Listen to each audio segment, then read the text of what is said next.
اعوذ باللہ من الشیطان الرجیم بسم اللہ الرحمن الرحیم وَظَنُّونِ الذَّهَبَ مُغَاضِبًا، اور وہ مچھلی والا جبکہ وہ چلا گیا غصے میں بھرا ہوا، غضبناک ہو کر۔ اب یہ غضبناک کس پر؟ اللہ کے اوپر غصہ نہیں تھا معاذ اللہ، غصہ تھا قوم کے اوپر۔ اتنی ناہنجار قوم، اتنی میں نے ان کو دعوت دی، اتنی تبلیغ کی، اور پھر یہ ہے کہ وہ کہہ کر کے بس اب عذاب آئے گا۔ اللہ تعالیٰ کی طرف سے صرف یہ کہ ایک خطا ہوئی، سہو ہو گیا کہ اللہ کی طرف سے ابھی ان کو ایکسپریس پرمیشن نہیں ملی تھی کہ وہ اپنی قوم کو چھوڑ کر چلے جائیں۔ جیسے حضور ہمیں معلوم ہوتا ہے سیرت سے کہ منتظر رہے، باقی سب لوگوں کو آپ نے اجازت دے دی تھی مدینے چلے جاؤ، لیکن آپ منتظر تھے کہ اللہ تعالیٰ کی طرف سے واضح اجازت ملے۔ رسول اپنی جگہ نہیں چھوڑ سکتا جب تک کہ اللہ کی طرف سے حکم نہ آ جائے۔ بس یہ ان سے اپنے، چونکہ وہ حمیت حق، وہ حق کی غیرت اتنی تھی، اس جوش میں آ کر اپنی قوم سے ناراض ہو کر یہ ایک صاحب ان سے ہو گیا۔ لیکن یہ کہ بڑے لوگوں کا چھوٹا سا معاملہ بھی جو ہوتا ہے پھر اللہ تعالیٰ کے ہاں اس کا ذکر جو ہوتا ہے بڑے سخت الفاظ میں ہوتا ہے۔ اب یہ معاملہ ہے اللہ کا اور ان کے مابین۔ ہم ظاہر بات ہے کہ قرآن مجید پڑھ رہے ہیں تو حق تو ادا کریں گے، اس کا ترجمہ تو کریں گے، لیکن یہ کہ اسے اس پر محمول نہ کیجیے ظاہر الفاظ پر۔ یہ جو ہے معاملہ اللہ اور ان کے ایک جلیل القدر رسول کے مابین ہے، اور پھر یہی وہ رسول ہیں جن کے بارے میں نے آپ کو حدیث سنائی ہے حضور کی کہ مجھے یونس ابن متیٰ پر بھی فضیلت مت دو، میری فضیلت کا معاملہ نہ کرو۔ وَظَنُّونِ، مچھلی والا اس لیے کہتے ہیں کہ انہیں پھر مچھلی نے نگل لیا تھا، اس کے پیٹ میں وہ رہے۔ وَظَنُّونِ الذَّهَبَ مُغَاضِبًا، جبکہ وہ غصے میں بھرے ہوئے چلے گئے۔ فَظَنَّ أَن لَّن نَّقْدِرَ عَلَيْهِ، تو شاید اس نے یہ گمان کیا کہ ہم اسے پکڑ نہ سکیں گے یا ہم اس کو قابو میں نہ لا سکیں گے۔ واللہ عالم، یہ الفاظ جو ہیں بڑے سخت ہیں، یعنی یہ کہ مولانا شبیر احمد عثمانی صاحب نے یہ لکھا ہے کہ ان کے طرز عمل سے دیکھنے والا یہ سمجھ سکتا تھا کہ شاید انہوں نے سمجھا ہے کہ اللہ تعالیٰ ان کو پکڑ نہ سکے گا، لیکن ظاہر بات ہے کہ اس کا کوئی امکان نہیں کہ ایسا کوئی خیال حضرت یونس علیہ السلام کے دل میں پیدا ہو۔ فنادا فی الظلمات، پھر کیا ہوا کہ اللہ تعالیٰ نے وہ جو کشتی جس میں وہ جا رہے تھے، اس کشتی کے اندر وہ صورت بعد میں بھی کہیں آ جائے گی، تو پھر یہ کہ وہ مچھلی کے پیٹ میں رہے اور وہاں پھر انہوں نے تسبیح کی ہے اللہ کی۔ فنادا فی الظلمات، تو پھر وہ اس تاریکی کے اندر مچھلی کے پیٹ میں اللہ تعالیٰ کو پکارتے رہے، اللہ الہ الا انت سبحانک انی کنت من الظالمین، کہ تیرے سوا کوئی الہ نہیں ہے، تو پاک ہے اور یقیناً میں نے ہی ظلم کیا، میں خطا کار ہوں، مجھ سے غلطی ہوئی ہے، اے اللہ معاف فرما دے۔ یہ ہے جو آیت کہلاتی ہے، اور اس کی پھر یہ کہ ختم ہوتا ہے، اور اس کی کافی جو ہے لوگوں نے اس کے فضائل جو ہیں وہ آپ کے علم میں ہیں۔ لا الہ الا انت سبحانک انی کنت من الظالمین فاستجبنا لہ، تو ہم نے اس کی دعا کو قبول کیا۔ ونجیناہ من الغم، اور اس غم سے، اس اندوہ سے، اس کرب سے اسے نجات دی۔ وکذالک ننجی المؤمنین، اور اسی طرح ہم نجات دیا کرتے ہیں اہل ایمان کو۔ وزکریا، اور زکریا کو، اذ نادا ربہ، جبکہ اس نے پکارا اپنے رب کو، جو ہم پڑھ چکے ہیں سورہ مریم میں، رب لا تذرنی فردا وانت خیر الوارثین، پروردگار مجھے اکیلا نہ چھوڑ، میرے لیے کوئی ولی ہو، میرے کوئی اولاد ہو، وہ میرے اس مشن کو آگے لے کر چل سکے۔ وانت خیر الوارثین، یقیناً تو ہی بہترین وارث ہے۔ فاستجبنا لہ، تو ہم نے اس کی دعا کو سنا۔ ووہبنا لہ، اور ہم نے اسے یحییٰ جیسا بیٹا انہیں عطا کر دیا۔ واصلحنا لہ زوجہ، اور اس کے لیے درست کر دیا، صحت مند بنا دیا ان کی بیوی کو۔ انہم کانوا یسارعون فی الخیرات، یقیناً یہ وہ لوگ ہیں کہ جو بھلائیوں میں، نیکیوں میں بہت سرگرمی دکھاتے تھے۔ وَيَدْعُونَنَا رَغَبًا وَرَهْبًا، اور ہمیں پکارتے رہتے تھے، ہم سے دعائیں کرتے رہتے تھے، رغبت کے ساتھ بھی، توقع کے ساتھ بھی، اور رہباً، خوف کے ساتھ بھی، بین الخوف والرجاء، ہماری پکڑ سے اور ہماری مواخذے سے ڈرتے بھی رہتے تھے، اور ساتھ ہی ہماری رحمت کے امیدوار بھی رہتے تھے۔ وَكَانُوا لَنَا خَاشِعِينَ، تو سب کے سب جو ہیں ہمارے سامنے جھک جانے والے اور ہمارا خوف رکھنے والے تھے۔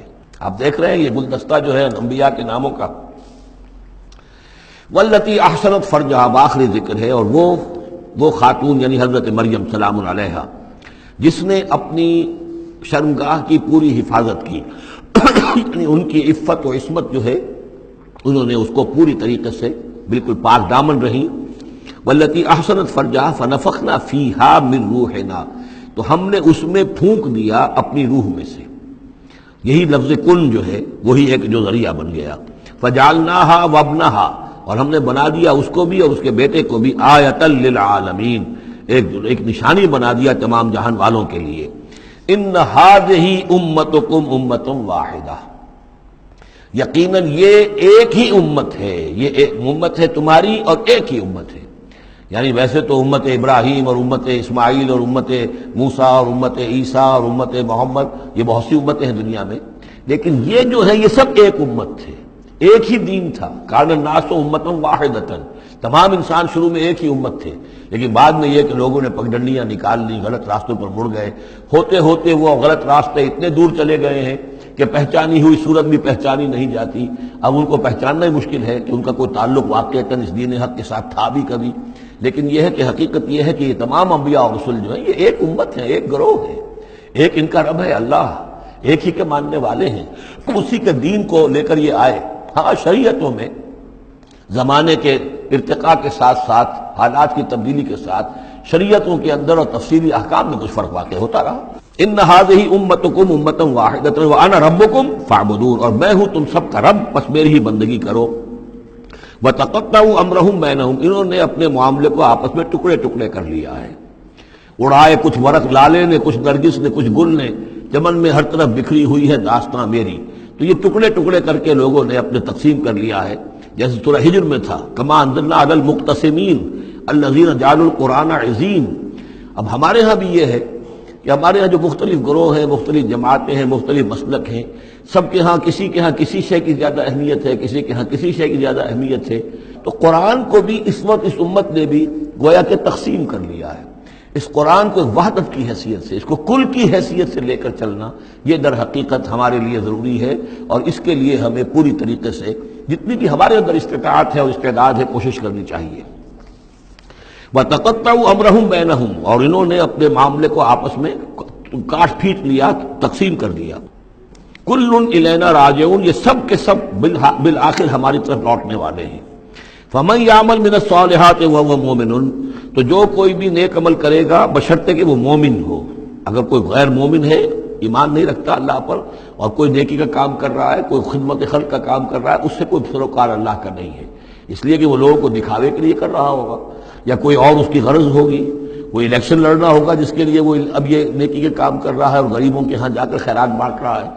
جب تک کہ اللہ کا یقین نہیں اور آخرت پر ایمان نہیں، کوئی نیکی کا عمل نیکی نہیں ہے جب تک کہ ایمان باللہ اور ایمان بالآخرت اس کی جڑ اور بنیاد میں موجود نہیں ہے۔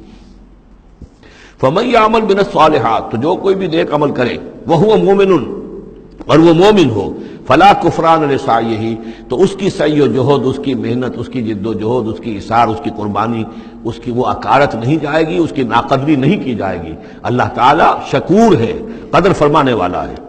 وَإِنَّا لَهُ كَاتِبُونَ، اور ہم خود لکھ رہے ہیں اس کے سارے کام، اس نے میرے لیے یہ کیا، اس نے میرے لیے یہ کیا، میرے دین کے لیے یہ کیا، فلاں وقت اس نے یہ ایثار کیا۔ وَحَرَامٌ عَلَىٰ قَرْيَةٍ أَهْلَكْنَاهَا أَنَّهُمْ لَا يَرْجِعُونَ، اور حرام ہو چکا ہے، مقرر ہو چکا ہے ہر بستی پر کہ جس کو ہم نے ہلاک کیا کہ اب وہ لوٹنے والے نہیں ہیں۔ اس کے دو معنی ہیں، ایک تو یہ کہ جن بستیوں پر اللہ تعالیٰ کی طرف سے عذاب کا گویا کہ فیصلہ ہو چکا ہوتا تھا، تو چاہے نبی آ گیا، رسول آ گیا، لیکن وہ لوٹنے والے نہیں تھے، اس لیے کہ وہ تو اتمام حجت کے لیے اللہ نے رسول تو بھیج دیا ہے، لیکن معلوم ہے کہ وہ کفر میں، شرک میں اتنے بڑھ چکے ہیں، اتنے آگے نکل گئے کہ لوٹنے والے نہیں ہیں۔